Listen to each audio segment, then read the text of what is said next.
The human delegation patiently awaited departure in the docking bay of the enormous Galvi starship, ready to travel to the Interstellar Alliance summit on Orion Prime. They were accustomed to the usual stares and whispers from the various alien species, most of whom had seldom, if ever, seen a human in person. However, what truly astonished the aliens were the strange and terrifying creatures accompanying the humans. "Are those Vzor?" gasped an insectoid diplomat, its mandibles clicking in alarm. The heavily muscled beasts boasted razor-sharp teeth and claws capable of tearing through most metals. The Vzor, apex predators from the death world of DXUs, were notorious for being nearly indestructible and almost impossible to tame. Yet here were two of these nightmarish creatures, calmly trailing behind the human ambassador as if they were ordinary pets. One Vzor affectionately nudged its massive head against the female ambassador, nearly toppling her over. She laughed and scratched behind a short auditory nerve stalk, saying, "Who's my good boy?" "That's right, Riz. You're such a good boy." Riz growled contentedly, his serrated teeth gleaming. A Sakai diplomat could hardly believe its compound eyes. This had to be some sort of trick. Vzor would never allow themselves to be tamed, especially not by soft, clawless humans. The diplomat backed away nervously, reconsidering whether attending the summit was worth the risk.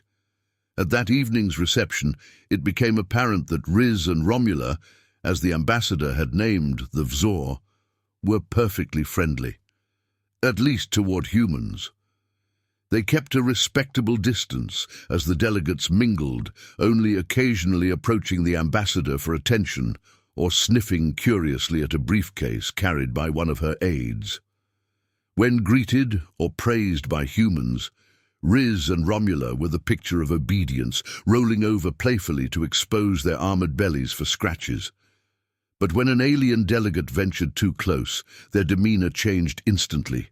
Lips curled back, revealing jagged teeth, muscles tensed as if ready to strike, and claws gouged deep grooves into the polished marble floor. The message was clear. The humans were under the Vzor's protection. One unfortunate Galvi server found this out the hard way when their balancing pole leaned too close. In a flash, Riz snapped the pole in his jaws, crunching the sturdy metal as if it were nothing. The server tumbled backward as Riz glared menacingly, a tense standoff ensuing until the ambassador intervened.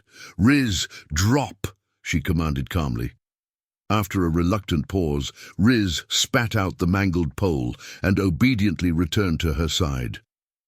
"Terribly sorry about that," the ambassador said to the furious Galvi delegation leader, "but you know how protective Vzor can be with their humans." This only deepened the mystery and unease among the summit attendees. Humans had made first contact with the wider galaxy less than 50 solar cycles ago, a mere blink of an eye in cosmic terms. How could they have formed such a deep bond with one of the deadliest hunter species in the known universe so quickly? Rumors and theories spread like wildfire after the reception. But the human ambassador made little effort to explain, casually referring to the Vzor as beloved pets. "We got them as pups," she was overheard saying. Pups? The notion of tiny, harmless Vzor seemed absurd, almost as absurd as a fully grown Vzor obeying the commands of seemingly fragile, clawless apes. Between trade negotiations and scientific exchanges, Riz and Romula continued to happily trot alongside their human companions. The other delegates gave them a wide berth, but the Vzor appeared content, that is, until the final day of the summit. The amphitheater echoed with fierce debate over mining rights in the Omegata Stellar Nursery when a bulbous Poru delegate seized the human ambassador's notes with its slimy, feeding tentacles. Riz and Romula sprang into action before the humans could even react.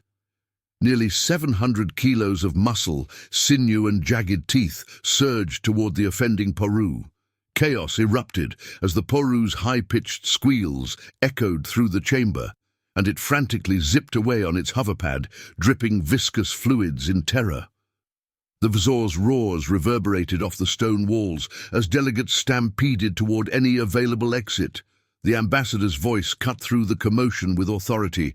"Riz, Romula, stand down!" To everyone's shock, both Vzor immediately halted their pursuit and returned to the ambassador's side, heads lowered in apology. Order was soon restored, although the Poru delegate made sure to keep an exceptionally wide distance from the humans for the rest of the summit. In the aftermath, the Alliance Council begrudgingly acknowledged that the Vzor had been acting purely on instinct, protecting their adopted human pack, and decided no sanctions would be imposed. Still, as the summit concluded, few alien participants were eager to return to their home planets, desperate for a reprieve from the humans and their terrifying companions.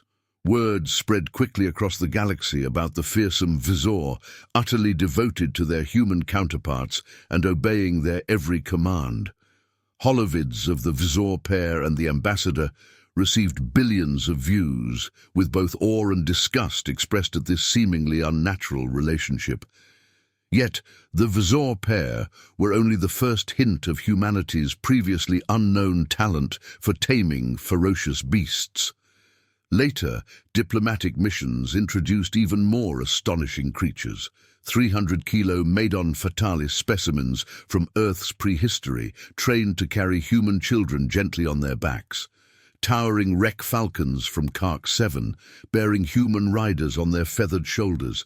Even aquatic gree sharks, which had developed an unusual fondness for being stroked by their human partners. Theories abounded about how such a seemingly primitive species could earn the trust of the most dangerous creatures in the known universe. Some speculated telepathic manipulation or powerful pheromones, but none of the hypotheses seemed to fully explain the phenomenon. The humans, for their part, remained characteristically tight-lipped, occasionally making cryptic references to something called puppy dog eyes. As time passed, more human-alien partnerships occasionally appeared at gatherings across Alliance space. But the proliferation of so-called human pets slowed as other species grew increasingly cautious about interacting with humans unsupervised. Large swaths of Terran fauna were preemptively classified as invasive after rumors circulated about human diplomatic cargo transporting unknown bioforms off-world. Trade in Earth creatures became heavily regulated, limiting humans' opportunities to unleash unfamiliar dangers. For a brief period, it seemed humans might stop collecting ever more alarming beasts. Then came first contact with the Kroom, a species of insectoid death dealers ruling their bleak volcanic world with unmatched brutality. Covered in spiked exoskeletons, the Kroom were faster, stronger, and more biologically advanced than any rival. Only the toughest scavengers managed to survive in the Kroom hives, hidden among refuse piles too insignificant to bother exterminating. At least, that was how it had been for eons, until the humans arrived. When humans first made contact with the Kroom, they immediately dropped to all fours, their eyes shielded by strange membranes as if in terror.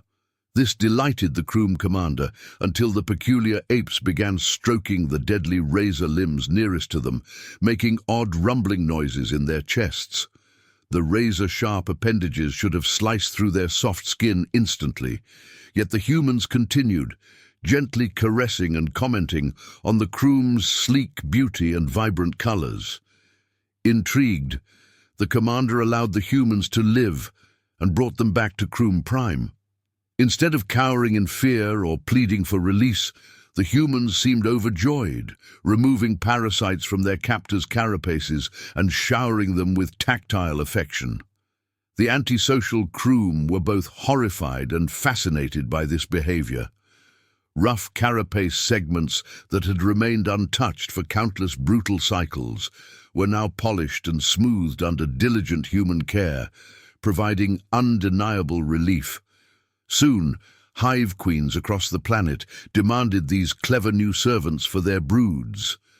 Competing hives waged fierce battles to capture any remaining human captives, Kroom, who had once subdued entire worlds for their ruthless empress, now vied for the privilege of pulling human-made contraptions for physical transport. The hierarchy shifted drastically almost overnight. Drones who earned human affection gained status and privilege, while even high-ranking commanders lost favor for mistreating the peculiar pets. The Alliance first realized something was wrong when a massive Kroom war fleet unexpectedly arrived at Orion Prime.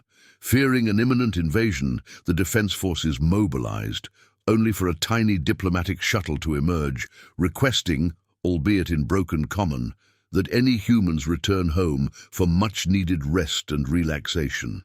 Apparently, the humans had not been kidnapped at all. They had simply convinced most of a planet to cater to their every need and transport them anywhere in the galaxy at a moment's notice. Just another testament to humanity's strange power over fierce alien species. Now, when contemplating Earth and its inhabitants, non-humans often repeat an ancient Terran adage, "Fear not the warrior who has practiced 10,000 different kicks once, but fear the warrior who has practiced one kick 10,000 times." For when it comes to taming apex predators, it seems humanity has long since mastered that one devastating skill.